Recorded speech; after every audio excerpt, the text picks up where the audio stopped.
Welcome to our program on Kardec Radio.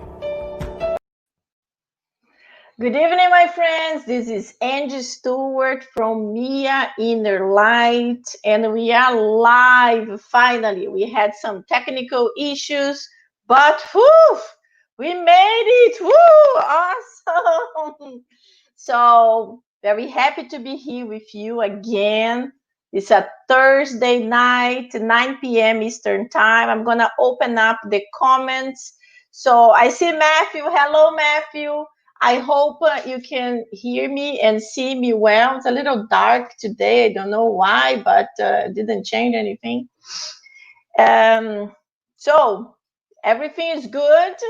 We are ready to start. I just wanted to let the new people to know these are the books we study. What is Spiritism by Allan Kardec for the first 30 minutes. And then this other book, The Gospel According to Spiritism, for another 30 minutes. So please feel free to make a comment, ask your questions. In the second portion of the study, we have two guests, so it will be more interactive and very exciting. So happy to have you here. If you have your water bottle, please have it. I already almost drank my whole bottle. I need to put more water.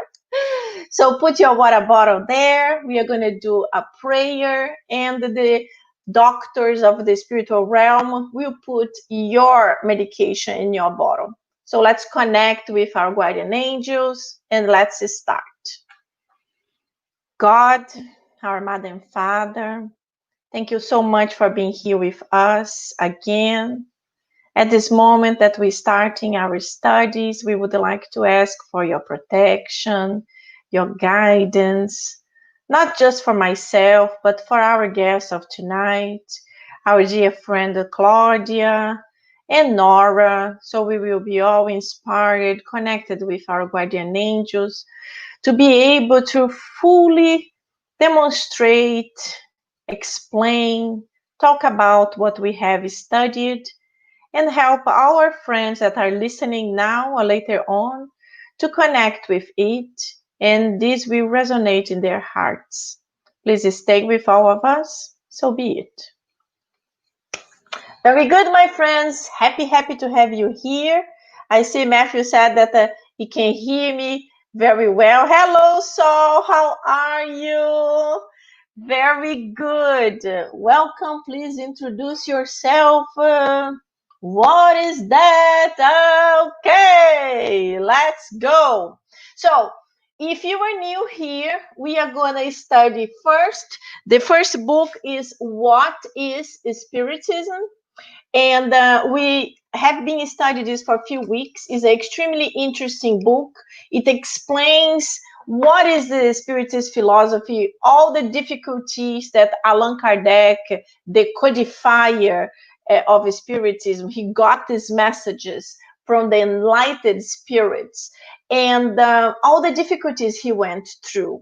And today we are gonna start in the portion that he is talking about the Medium's book. So I will share with you my screen. I think it's good enough for you to see. Let me see what happened. Okay, here is good.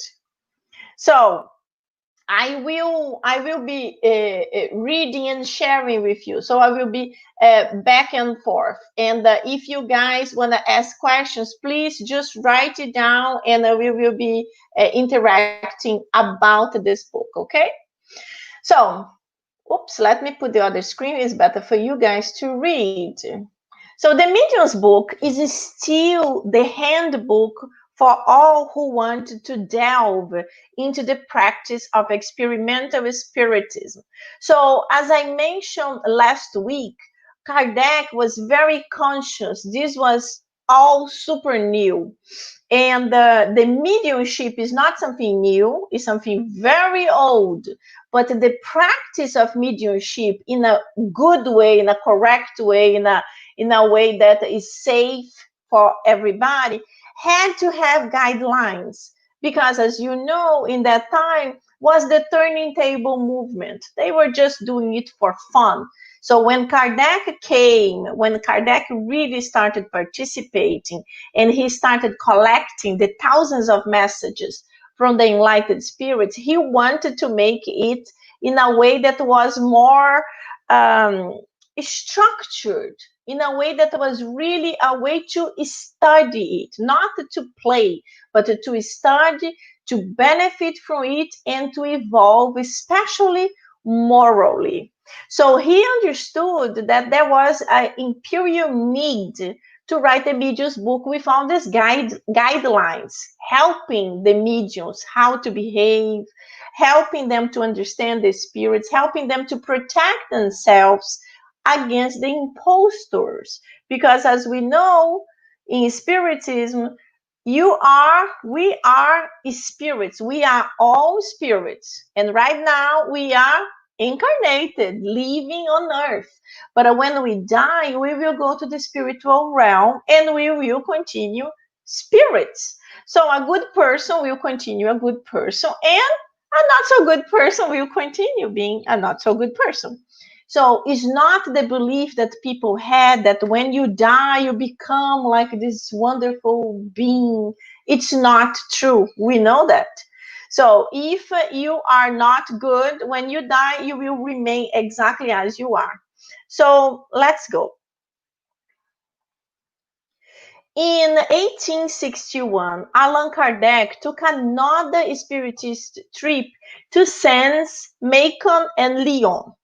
Actually, I did not count just hundreds of spiritists as I had done a year before.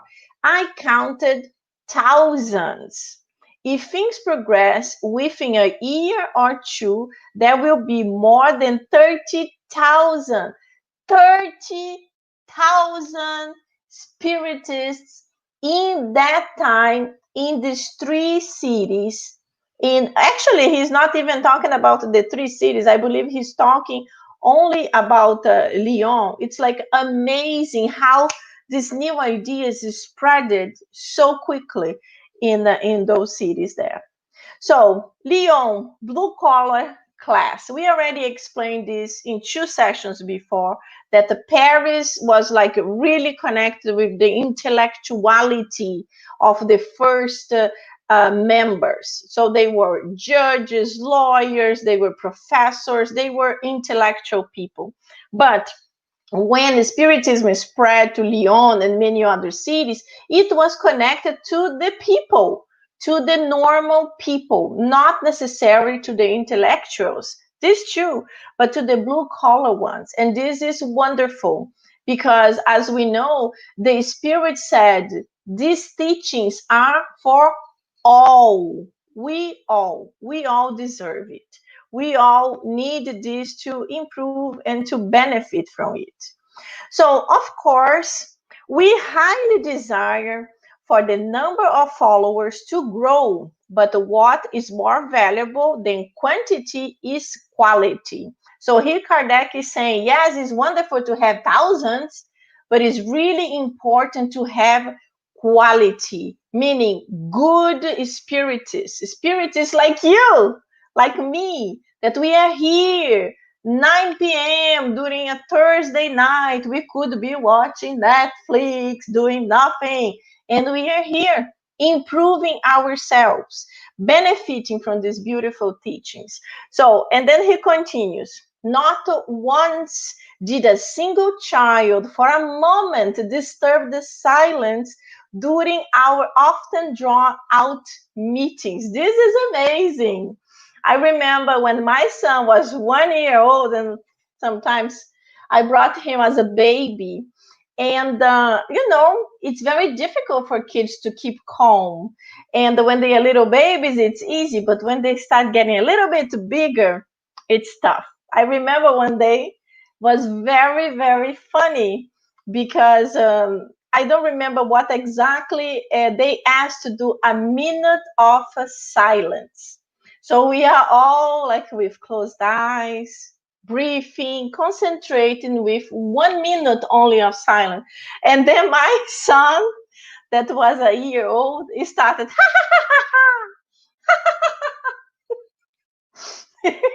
was so funny because he didn't start crying or anything. He started laughing so loud that the whole place, we were like 200 people, everybody's like, who is this child? Why? What is so funny? So I just connected with that, and I remember. So homes turned peaceful. In other words, the most authentic Christian virtues had developed, all because of their unshakable trust in Spiritist communications. So here he's explaining that people who started following the guidelines, really trying to study Spiritism, start understanding that we have to improve ourselves. So when we improve ourselves, that's exactly what happened. The homes turned peaceful. So we start having less and less disagreements amongst the families, amongst the friends. So things start getting better. So on September 19, 1860, there had been only 30 guests in attendance. On September 19, 1861, there were 160 representing various groups. So in 1 year, he had like 130 people more. So it started growing, growing, growing, and he continues mentioning how it started spreading. But then we have to jump to this area here. The book burning in Barcelona that resulted in 300 Spiritists' books being burned by the fire of inquisitors. Mr. Maurice Lachatre was at that time the bookseller in Barcelona, as he had a relationship with Kardec and agreed with his ideas. He asked Kardec to send him a certain number of Spiritist books so that he could sell them and advertise the new philosophy. So, this portion of history is amazing because, Spain was a very, very famous for having one of the most tough inquisitions in the past. Many other countries also really went through it, but Spain was particularly very, very violent and tough. And again, so many years passed, again, the same thing happens with books. Again, the church getting involved, anything that's different, anything they do not agree, they want to exterminate, they want to remove from the market. So let's go again. The Bishop of Barcelona judged the books to be pernicious to the Catholic faith and had the shipment confiscated by the Holy Office. Since the church did not want to deliver the books to the addressee, Kardec asked for them to be returned. However, his request was ignored, and the bishop was raising himself to the status of an enforcer in France, based his of, of refusal on the following response. So he he responds here. Let me read the little part of the response. The Catholic Church is universal, and since the books are contrary to the Catholic faith, the government cannot consent to allowing them to pervert the morality and the religion of the countries. Wow. Isn't that crazy? But we understand. We understand how it is. If it is difficult nowadays to live with prejudice, it's very difficult for all of us. And I'm not talking only about religious prejudice. I'm talking about prejudice of all kinds. We recently lived through the movement that came out of the Spain that was called the Black Lives Matter. So, this movement came out because of all the prejudice against the Black people, against the African American. So it's very painful for them. We we are not so connected to it. Imagine now it's an exaggeration, but it is not. If you can go to many channels created them, but in Netflix especially, there are many movies that they created a playlist that specifically talk about this racism, prejudice, and so much pain that was inflicted to our brothers and sisters. So you will understand a little bit more about it and how difficult it was. And then we continue here, reenacting the history and fires of the medieval era. The Bishop of Barcelona had the incriminated books burned in the public square at the hand of the executioner. Following is a passage from a historical document. So on October 9th, 1861, at 10:30 a.m., in the public square of the city of Barcelona, in the area which the criminals condemned to the ultimate punishment are executed, and by order of the bishop of this city, 300 books and brochures concerning Spiritism were burned. 300 books and brochures. So nowadays, imagine, nowadays, 300 books nowadays is already a huge amount. A lot of people don't have this in their libraries. Actually, very few people have this amount of books. And books in that time, they were really expensive because the publishing was not something easy like nowadays. Nowadays, you can publish 1,000 books. You can actually just ask Amazon to publish as you go. So you write a book, you send to Amazon, and the Amazon will print 1, 2, not like in the past, you had to print a determined amount of books to be spread. So it was really something terrible. If you watch the movie Kardec, you will see a beautiful scene that the director created, and the Kardec was not present at the scene, but he created in a way that he was feeling what was happening because he was advised the books were taken by the bishop.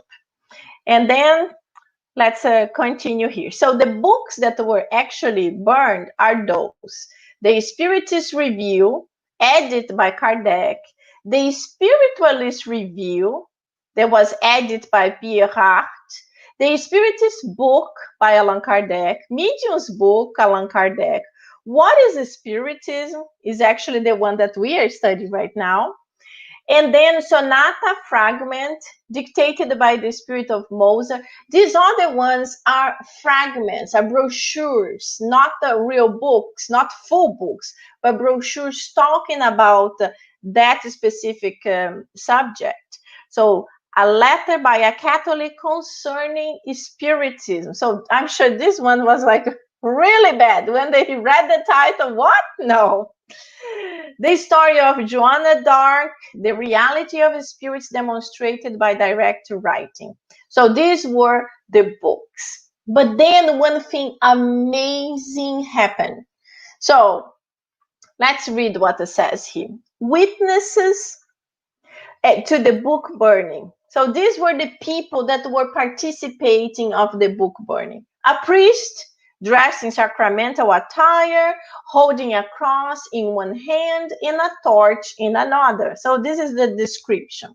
Then there was a notary public in charge of drawing up the verbal proceedings for the book burning. A public scrivener, an administrator, servants. They were the people that were in charge of stocking the fire. There was also a custom agent representing the owner of the book, so representing Kardec. Kardec was in France. This man that was the editor, he was there representing Kardec. An incalculable crowd. So there was a lot of people there. After the fire had consumed the 300 Spiritist volumes and brochures, the priest and his assistants withdrew in the midst of jeers and curses. Down with the Inquisition! That's what the people were screaming at them. As a result of this burning, Spiritism experienced an unexpected growth throughout Spain. And just as the spirits had predicted, it won over an incalculable number of followers. This is awesome. This is exciting. And this we actually knew because what happened? Imagine yourself. Everything someone tells you, listen, you can go in this bedroom, but do not touch that drawer. You will go in the bedroom and you will start like, wow, what is in the drawer? What is in the drawer? Why can't I touch the drawer? It's some secret. Oh, I'm just going to take a peek. I'm just going to... This is the humanity in all of us. I'm not saying you're going to open the drawer to rob, to steal, but you are curious. You want to know what it is. If someone tells you, listen, there is a book there, forbidden, nobody wants to see, nobody should see it, you will be desperate to see the book. To see the book, at least to understand what is it about. And that's exactly what happened in Spain. So when the people spread the news, there were 300 books, something about Spiritism, burned, and the church forbids it. Everybody's going to start like, whoa, how can we get it? And that's exactly what happened. So it spread like fire. So it actually helped Kardec instead of being bad as he imagined. So Spiritism is meant for those who do not believe or who have doubts. This is actually Kardec giving some advices, helping people that they are curious about Spiritism. So he's telling them, Spiritism is meant for those that do not believe, you do not believe in Spiritism, or you have doubts about this philosophy. And then it tells no one to renounce his or her beliefs in order to adopt ours. So until nowadays, Spiritism is a philosophy of life. In Brazil especially, there are thousands of Catholics that they go to church on a Sunday. They go to church on the Sunday morning mass, but Wednesday night, Thursday night, they go to the Spiritist Center. They go to listen to a lecture. Isn't that interesting? So Spiritism tells you this. You can keep your faith. Spiritism is going to enlighten it. It's going to make it bigger. You are going to understand it deeper. So this is what Kardec wanted people to understand. Do not renounce your faith. You can have both, and you can start understanding Spiritism more and more. And then he continues, we cannot approve of attempts by certain individuals to convert the clergy to our ideas. For example, he was extremely against the people that were trying to convert priests or other members of any type of clergy into Spiritism. He was like, they already have their faith consolidated. For them, it's actually difficult. It's very difficult. It's a way of living, because we know, especially in that time, the church was a way of surviving, because you will work and you will make money from that job. And we know in Spiritism, nothing is paid. Everything is free. So you cannot work for Spiritism expecting to be paid for that, expecting to survive with a salary from that. So this is already something that was really a block to this type of people, because they're like, what?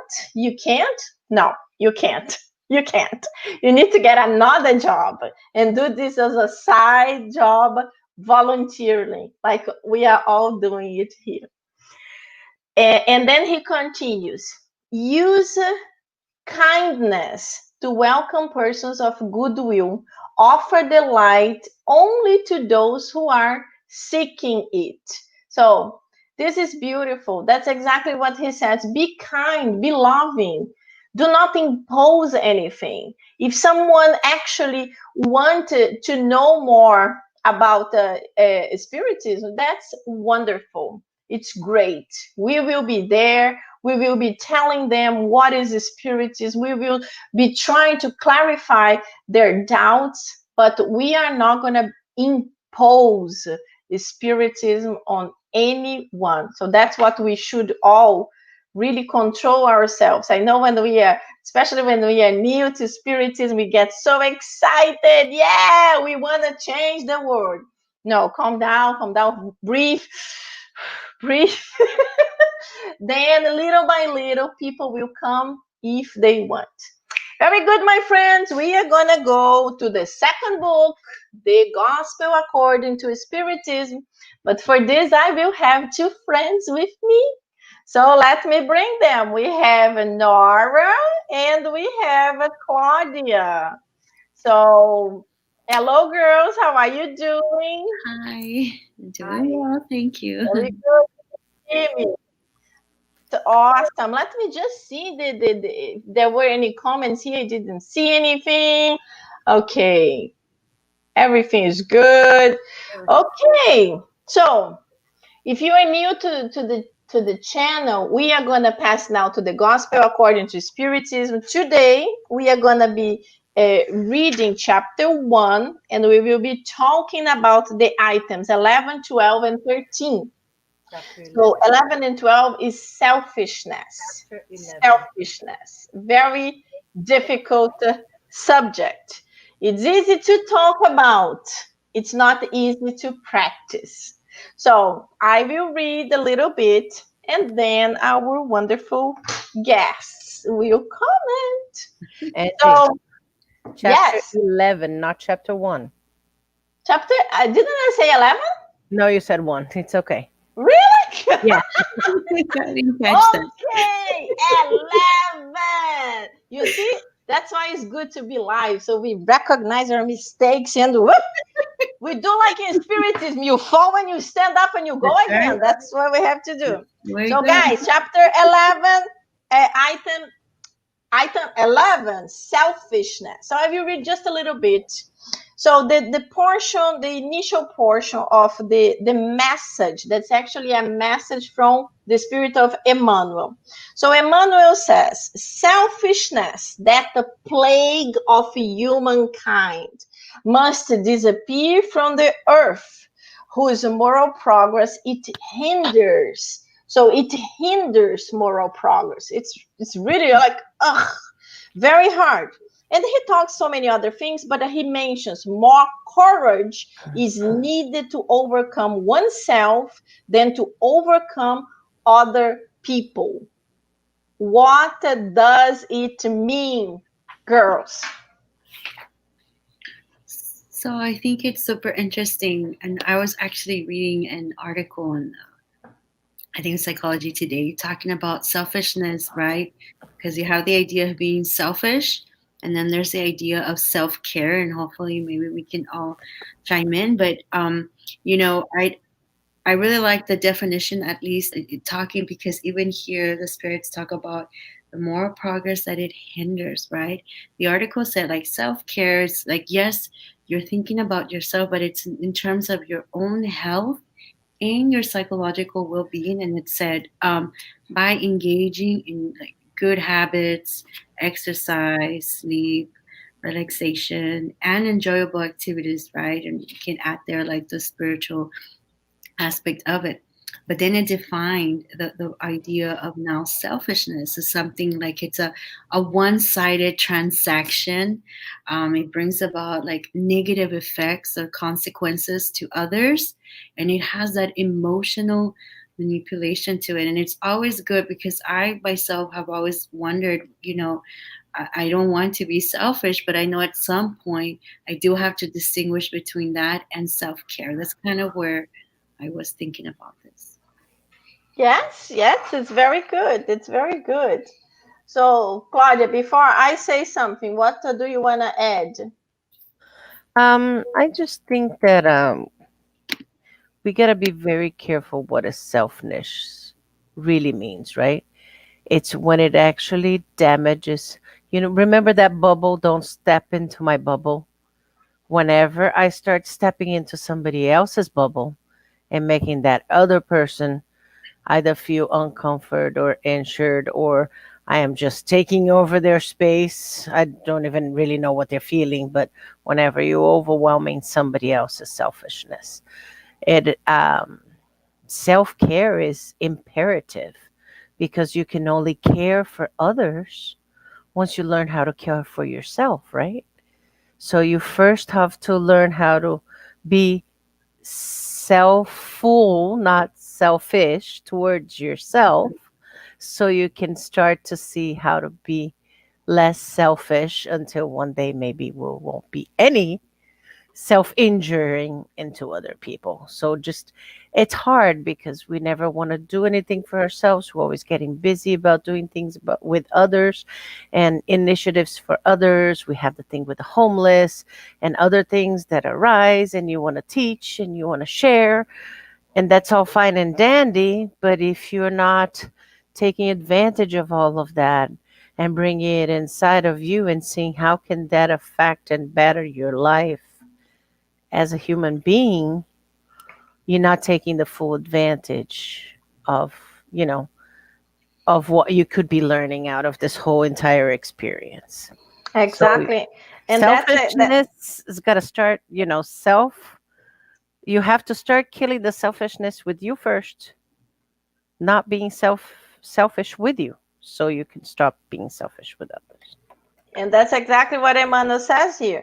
More courage is More needed to overcome oneself than overcome other people. Meaning, it's even more difficult for us to overcome selfishness within us than within other people because we are the ones always pointing fingers to others. It's very famous, like, oh yes.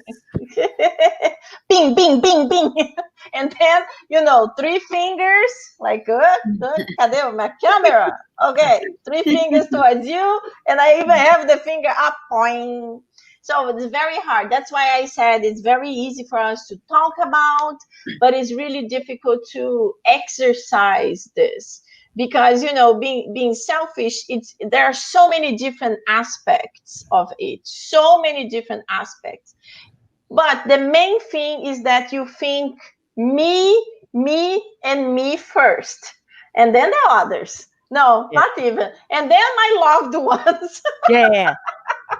And then they're my good friends, and then it starts like going. But this is the big problem. And I was listening to a talk of Haroldo Dutra some time ago, and he was talking about more people kill because of love than because of hatred. And I was like, what? And it's because of selfishness. So many cases we hear of a people that they wanted to divorce and the husband or the wife, they go crazy and they say, no, if you want to leave me, you are going to die. I will kill myself and I will kill you. It's like, this is a sick love. This is Oh, not yeah. the real love. But it happens a lot. And this is an act of selfishness. Or you are mine or you are of no one. Yeah. This is If like you can't be mine, you ain't gonna be nobody's. That's it.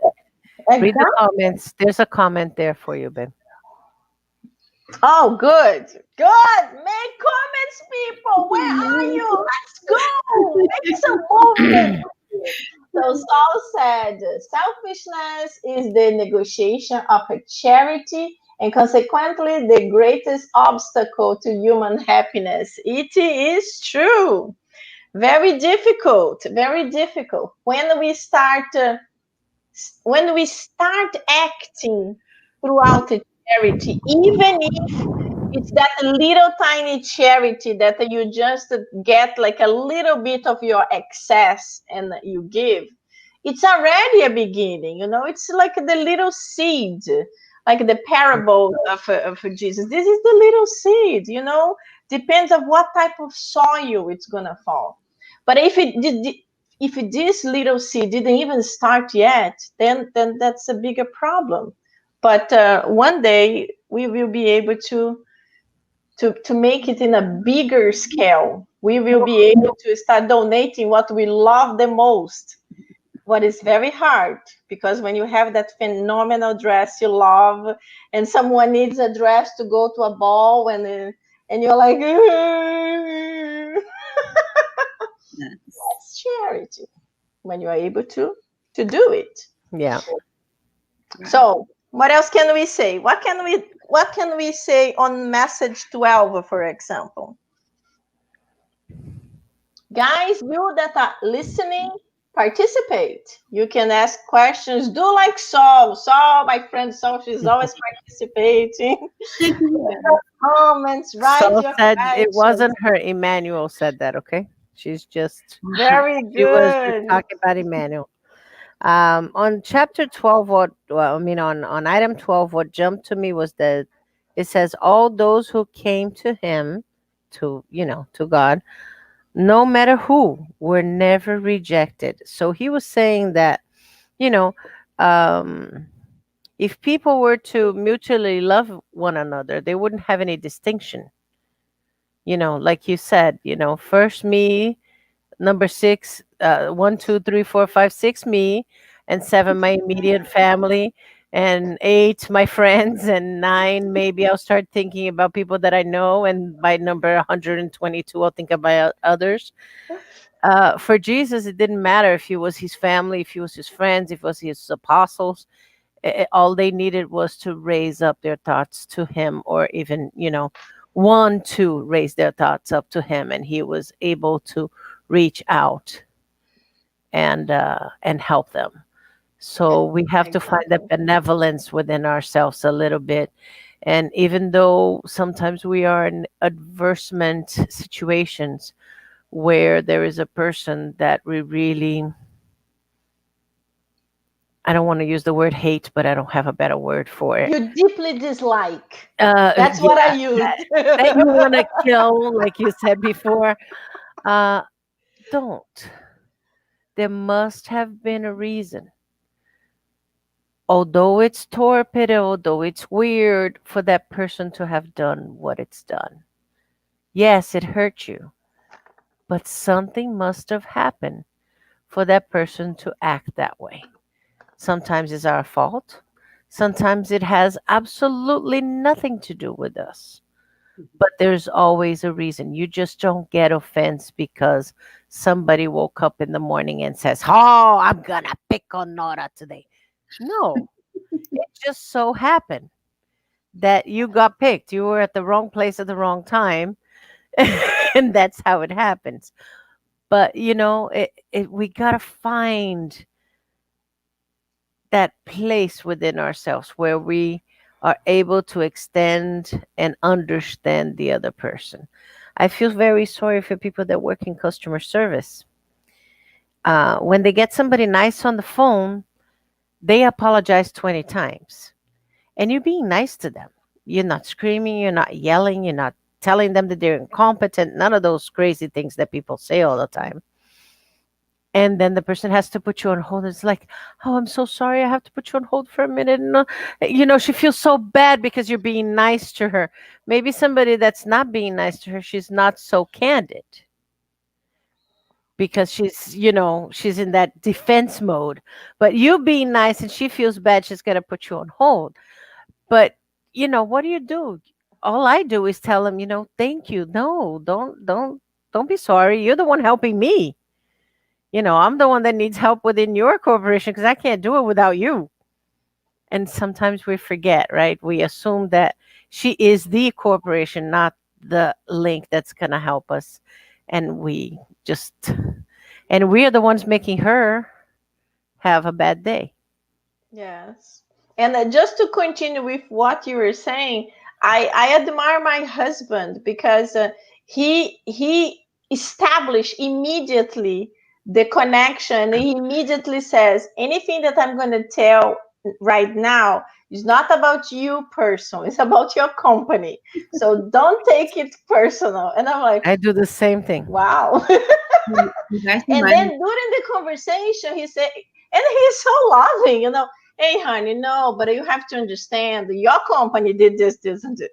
And I'm like, wow, it's nice because their job is already painful. Oh, I can't even imagine working this. It's No, already painful. it was not You fun. have a job that the people will call because they are unhappy with something. So not easy, not easy. Not easy. I have to just to add to the conversation. Me being an educator, and I had to do that last week. As a matter of fact, it was our first time when we did what they call the hybrid teaching. Anyways, I'm having kids inside my classroom, and I'm having to teach virtually, and it was really hard to really truly love, because when we're in that when we're in that state, like you said, things can get heavy. Yeah. And I caught myself real frustrated there. I must have looked funny with the mask and Thank God that now with the mask they can't tell if we're happy or sad. well, you could tell because You're like, you can see. And I caught myself. I said, "Oh my gosh!" And so I started to tell the kids, "Look, do not take this personal. Um, I'm going through something really hard. Adults go through this, but the love for the kids and the profession, the bottom line came down to it, and it reminded me, and the kids understood. Now this week, everything's great. We Better. adjusted, but that love there, reminding ourselves, since you brought up the in professions like that, where you're like, okay, I love my profession. I have to remind myself of that, and to not be selfish, although going back to the idea with this, it's perfectly how they blend in, right? To not be selfish. I was being somewhat selfish at one point, the way I was You reacting, got and blindsided to be yeah, selfish. and You yeah. weren't purposely doing it, but you got blindsided. It right. happens that too. And like Angie says, when we that happens, it's okay because we pick ourselves right back up, right, Angie? Yeah, There yeah. we go. Yeah, That's yeah, it is exactly it. true. It is true. From the previous message, I really like just the simple example that Emmanuel gave to us. He gave the example of a charity and selfishness. So he gave the example that Jesus was pure charity. Jesus never hurt anyone. He only cured the people. He helped enlighten people's thoughts. And then Pontius Pilate, Pontius Pilate understood he was nothing of what they were accusing him. He was actually really not guilty of anything. And then he said, this is a righteous man. Why do you want to crucify him? But nonetheless, They he let him to be led to his execution. So was almost like I don't want to get into a fight with anyone, so let me wash my hands. It's not my fight. It's not my problem. So this was like an example of a selfishness in the high level. hmm And if you read the books of Emmanuel, you know how Pontius Pilate died. So it is difficult when difficult. when you act in a wrong way and you do not correct yourself. You will carry that heaviness within you, even if you do not know. You don't feel Even if you good. don't know. Yeah. Exactly. You feel like weird, you feel heavy, you feel whatever. You don't know why you're feeling like that. With the time, when you start getting a little bit more enlightened, or suddenly something is going to click and you're going to say, wow, I have to change. This is Oh, not good. Yeah, it's like, why I'm like this. And there are some good movies. I think it's the Grinch. Isn't like the Grinch of Christmas? I love that And he one. wakes up halfway through the movie. Yeah. I love that one. Yeah. And in Brazil, there was a super old soap opera, super old. There was the name of the character was Seu Nono. I think Claudia doesn't know because Claudia was born here, but I was born in Brazil, and this soap opera was hilarious. It was in the afternoon. I was like a young teenager, and I was watching. This old man was millionaire, almost like Tio Patinhas, the Donald. Donald No. uncle, the uncle. What's the name of the uncle? Donald Duck's uncle. Yeah. That's a millionaire, and he's like crazy about money. So more or less like that. He was millionaire, but Uncle he Scrooge. never. Oh yes, he never spent money with anything. So he lived ultra humble, really simple. So this was like a disease because there are people that are me, and they live luxurious and they never spend money with anyone. But this one, he didn't spend money even with himself. So he died in millions and millions of dollars. And then the faraway family members start all like fighting to grab Fighting for the whatever cash. Yeah. he accumulated for such a long time. So we that know Spiritism, we know this is also painful for the spirit. You know, a Painful. person that is so connected to money, when he dies, he will be really like connected to that. And his family fighting, it's like, whew, my goodness. My goodness. What can we talk about faith and charity? So we will help, we will lift our souls, and will help us to improve. Just to summarizing, before we go into faith and charity, because it's also connected. But as you both were saying before, selfishness is something that we all have, but most of us not really, but a lot of us already improved a lot and are not don't even feel they are selfish. We are all selfish in certain things. We Absolutely. are not the pure humble angels living on earth, because no, we wouldn't be on earth. I'm Okay. sorry, Angie. Maybe you think about that yourself. I'm very pure myself. Claudia is here as a volunteer from heaven. I'm staying out of this combo. Hey, no. Hey, we gotta have fun. Yeah.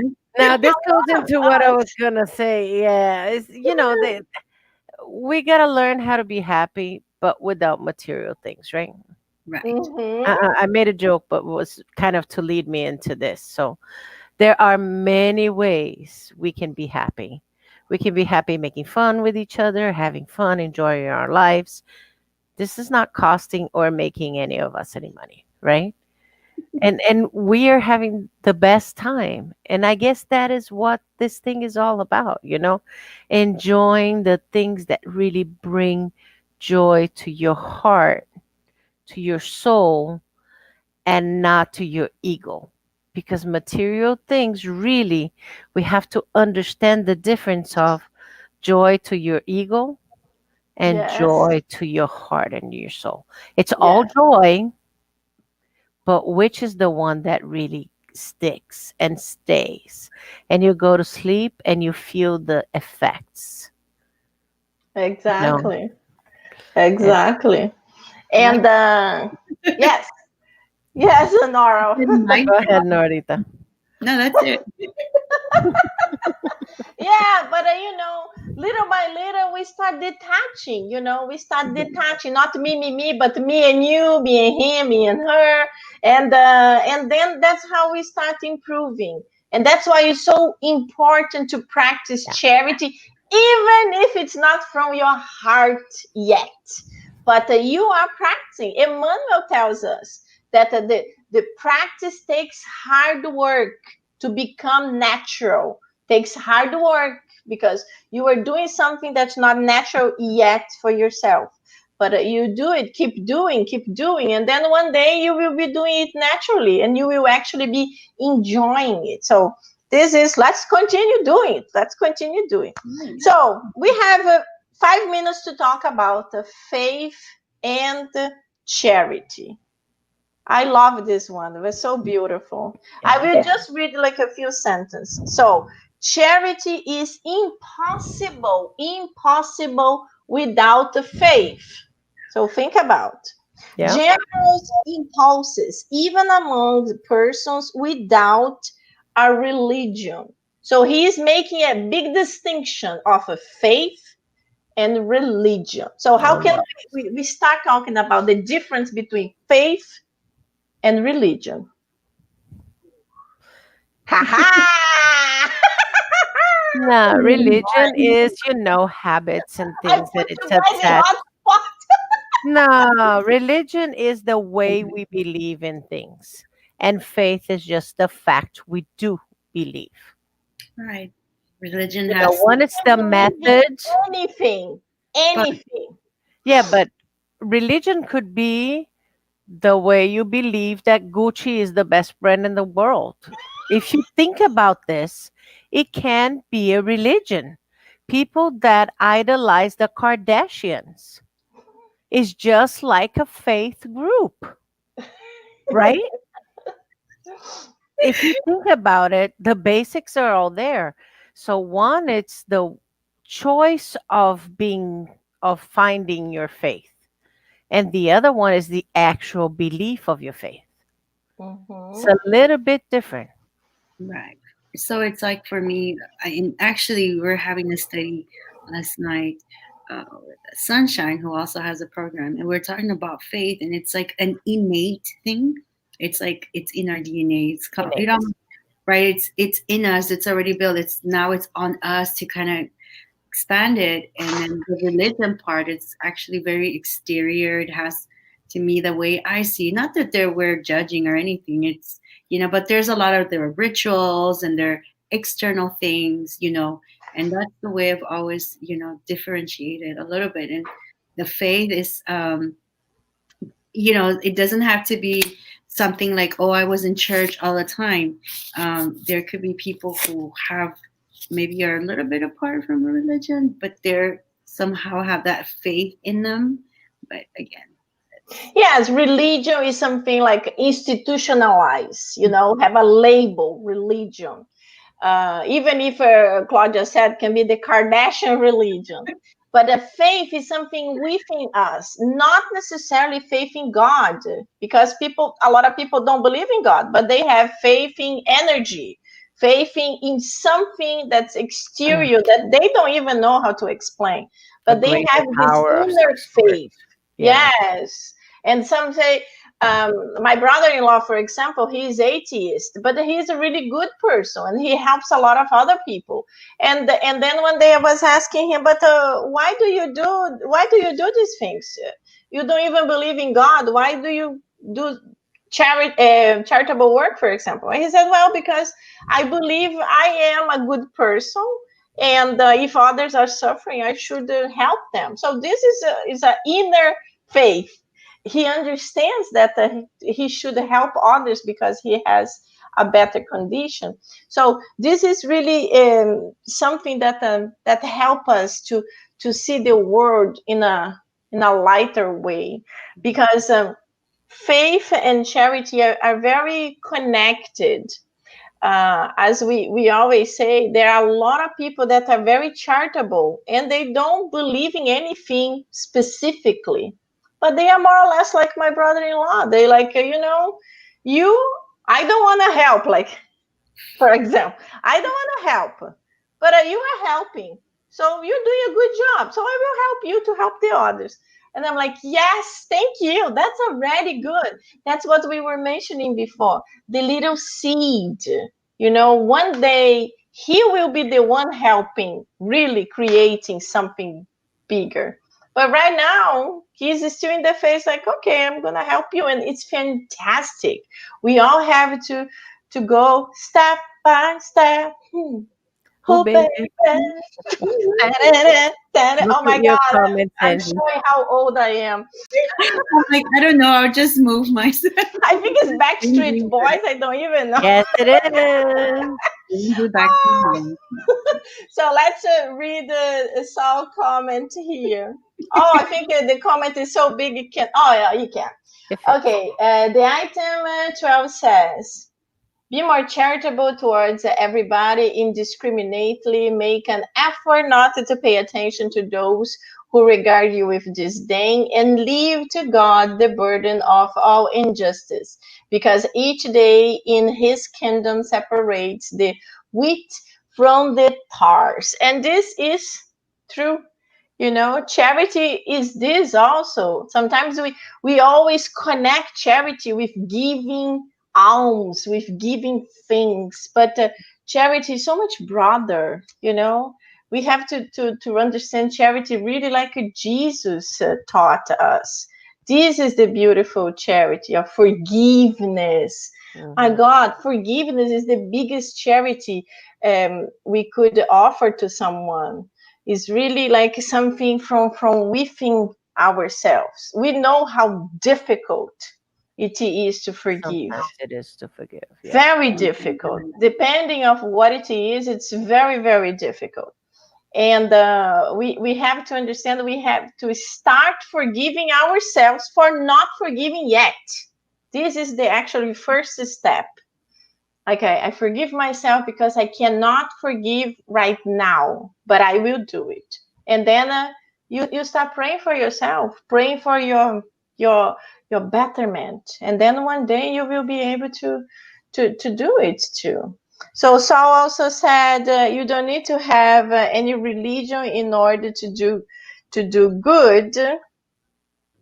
I know a lot of people who has no religion and do a lot of good work. Yes, exactly, exactly. I know a lot of atheists that Mhm. do wonderful things. So this is great. If I could really quickly, even I've, you guys know, some of you might know, I have the blessing to have volunteered at the refugee camp, and as you meet the volunteers, a great majority of them actually don't have a religion or anything like that. But my gosh, the things that they done. One of my closest friends is also atheist.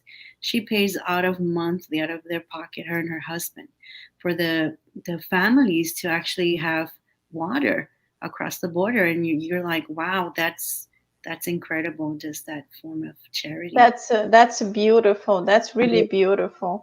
Nora, later on, put in our Volunteers of Love page information about this Also, this whatever they do there, so we can also help with something. You are always talking about privately, but maybe we should start spreading sure. good news somewhere else It's too. interesting talking about charity. Like, we had to change it up because of COVID, right? And we could not go physically, but we send them messages, and sometimes, I had someone who was she just needed a good word, somebody to say, it's going to be okay. Yes, And sometimes when we do that, we don't realize how much we're helping others, right? Instead of coming from yes. our ego would say, oh, it's impossible. We can't do this. We can. But when we're coming out of a place of love, charity, and not being selfish, things work because it makes it easier for the spirits and to help us, right? The vibrations and the energy. So Yes, definitely, definitely. Cool. Well, my friends, time flies. We are already 4 minutes over. So, Claudia, would you like to do our final prayer, Sure. please? Very good. Let's set aside all these beautiful teachings, label them well, and put them in special places in our minds and in our hearts so we can utilize them, research them, and go back to them whenever we face situations in our lives that may require a little bit of fun, a little bit of concentration, and refocus so we can step into the right things that we need to do. Let's remember that we that study together form this beautiful family of support, of people that have the same goals, of people that naturally learn to love each other and are there for each other through our common love for the doctrine. Let's also remember that in our family groups, although sometimes trouble may arise, we may face some turmoil, we may have that teenager that's in the difficult moment, we all understand that forgiveness and selfishness are two things that are always playing opposites and arising within our lives. Let's try to detect them, look at them carefully, and try to bring out the best on every situation. Let us ask for the spirits that are here with us today to fluidify our water with all the nutrients that we will need to face the week coming forward, actually, the next 2 weeks coming forward, as we move into our final prayer that says, God, please forgive our sins, but do help us to see the light that assists us every single day in guiding us towards the best decisions we can take. Allow us to see the ones that need us around us. Allow us to help them. Allow us to help ourselves. Allow us to better ourselves. And most of all, every day, assist us in waking up a little bit better than yesterday. All these things we ask in your name, Jesus. So be it. Sweet. Very good, my friends. Thank you so much. Thank you so much, Claudia and Nora. My friends, next Thursday it is Thanksgiving. We will not be live here. I will be missing you all, but I know you will be all having your dinner, hopefully with some friends, but if you can't, you will be having your WhatsApp video, live video with your family members, and we will be safe, and we will be still receiving all these wonderful energies of being thankful for everything that we have, and especially this physical body, and being able to be healthy, continue improving in this lifetime. So thank you so much, all of you. And we will see you in 2 weeks. Two Thank weeks. 2 weeks. I will miss you. Bye, guys. Have a great night. See you soon. Bye, Nora, Claudia. Thank you. Bye.